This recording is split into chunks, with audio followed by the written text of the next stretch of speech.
오늘은 요한계시록 2장 8절에서 11절 말씀에 등장하는 서머나 교회를 향하여 주시는 주님의 음성을 들으므로 교회가 어떠해야 하는지를 살피려고 합니다. 이 서머나 지역은 어떤 지역인가? 여러분 세 가지만 중요한 것 염두에 두시면 되겠습니다. 서머나 지역이라고 하는 것은 첫째로 지난번에 다루었던 에베소 지역처럼 아주 왕성한 도시였다라고 하는 것을 염두에 두시면 됩니다.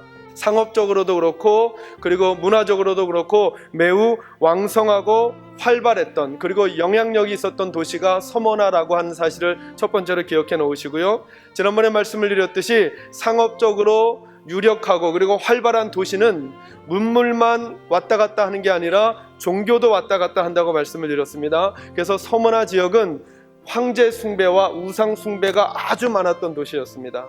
우상 숭배가 많이 완연하다가 보니까 오직 하나님은 한 분이라고 고백하고 그의 아들 예수 그리스도를 전파하는 기독교가 핍박을 많이 받았습니다. 우상 숭배, 황제 숭배가 있으니까 또 다른 왕을 말하는 기독교가 핍박을 많이 받았던 곳, 그것이 바로 서머나 지역이었습니다. 그러니까 오늘날 고난과 문제 가운데 있는 교회들이 주의 깊게 들어야 될 음성을 오늘 요한계시록 2장 8절에서부터 11절 말씀을 중심으로 주님이 우리에게 주신다라고 하는 것이죠. 그 말씀이 무엇인지 몇 가지를 함께 찾으려고 하는 것입니다. 첫째로 주님이 말씀하시는 것은 교회가 고난당할 수 있다라고 하는 것입니다. 여러분 이 땅에 문제 없는 교회, 고난의 문제 없는 교회, 갈등이 없는 교회는 한 군데도 존재할 수 없습니다. 그것은 왜 그러느냐 하면 성경이 우리에게 보여주시는 것이 그러하고 이 땅의 불완전한 구조 안에서 살아가는 교회가 문제가 없을 수가 없다라는 것이죠. 그러니까 저와 여러분이 먼저 이것을 생각해야 됩니다.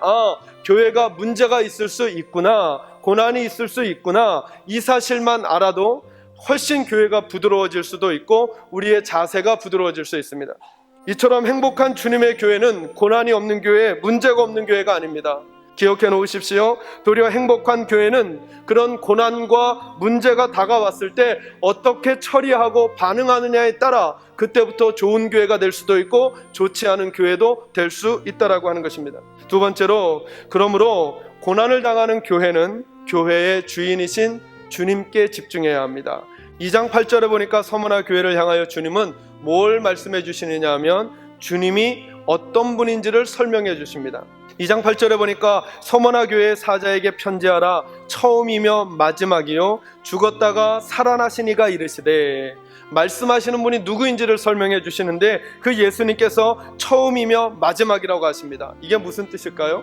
그것은 주님께서 교회와 성도를 처음부터 끝까지 붙들고 계신다는 사실입니다. 주님께서 고난당하는 성도와 교회를 그대로 내버려 두지 아니하시고 처음과 끝이 되셔서 그들을 붙들고 계신다라고 하는 것입니다. 그러므로 교회가 교회되고자 할 때에, 성도가 성도된 삶을 살고자 할 때에 내게 어떤 상황이 오든지 간에 그 과정들 속에 절대로 주님을 놓쳐서는 안 된다라고 하는 것입니다. 왜요? 주님이 처음부터 끝이시기 때문에 그 주님이 붙들고 계시는 교회, 그 교회는 주님을 놓쳐서는 안 된다는 것이죠. 그러니 사랑하는 성도 여러분, 우리가 고난 가운데 있다라고 할지라도 낙심하지 마시기 바랍니다. 왜요? 그분은 죽었다가 살아나신 분이기 때문에 그렇습니다. 그러니까 이것은 무슨 말씀이냐 하면 예수님은 이제 끝이다라고 하는 곳에 새로운 출발을 주시고 이제 나는 망했다, 패배다라고 하는 곳에 다시 승리를 가져다 주시는 분이라고 하는 사실을 우리에게 설명하고 있는 것입니다. 세 번째로, 오늘 본문의 말씀을 통해 우리에게 주시는 말씀은 교회와 성도의 고난도 주님의 통치 아래 있다라고 하는 것입니다. 여러분 10절 초반부에 보니까 너는 장차 받을 고난을 두려워하지 말라. 여러분 서머나 교회는 그 위에 보니까 환난과 궁핍을 당해서 어려웠던 교회였어요. 그래서 그것을 잘 넘어갔더니 주님이 칭찬해 주시잖아요. 그런데도 불구하고 또 10절에서 뭐라고 말씀하시느냐 하면 그런데 아직도 너희가 장차 받을 고난이 있다 이렇게 말씀하세요. 그러니까 이 교회는 고난을 넘어왔지만 또 고난이 있을 수 있음을 말해주는 것이죠. 그런데 저희가 눈여겨볼 단어가 있습니다. 그것은 뭐냐 하면 고난의 기간이 정해져 있다는 것입니다. 여러분 중간 이후부터 제가 한번 읽어드립니다.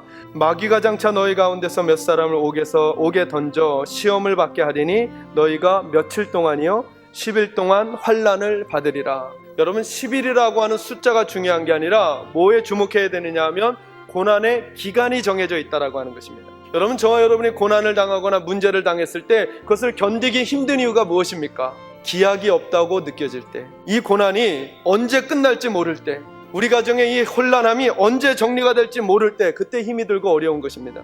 근데 여러분, 오늘 본문에서 주님이 이렇게 말씀하십니다. 너희가 고난을 당하기는 할 것이다. 그러나 10일 동안 당할 것이다. 이게 무슨 말이에요? 그 고난도 주님의 손안에 달려있다는 것입니다. 주님이 그것마저도 통제하시겠다라는 거예요. 우리의 고난이 끝까지 가지 아니하도록 그 고난마저도 기한을 정해놓고 우리에게 허락하실 뿐 더 이상 우리에게 절망으로 주지 않는다는 사실이죠. 여러분, 믿으시기 바랍니다.